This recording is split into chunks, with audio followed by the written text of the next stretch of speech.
Okey, Assalamualaikum. Kita ada satu job yang kita kena siapkan dalam masa 2 hari. Sempat atau tidak, jom kita tengok apa job yang kita nak kena settle kan dalam masa 2 hari. Semalam baru sampai.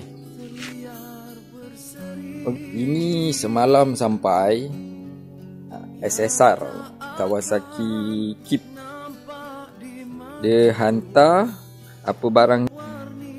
Ini geng tank.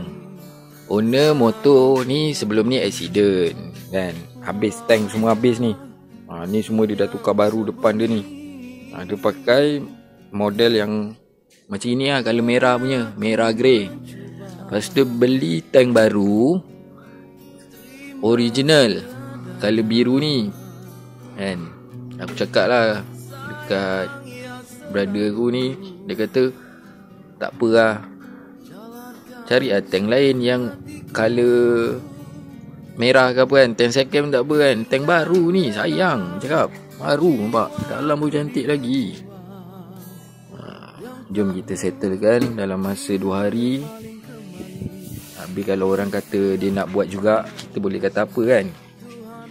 Okay, dalam masa 2 hari kita settlekan tank ni untuk sama color dengan cover set. Okay, sempat atau tak, jom kita proses. Let's go.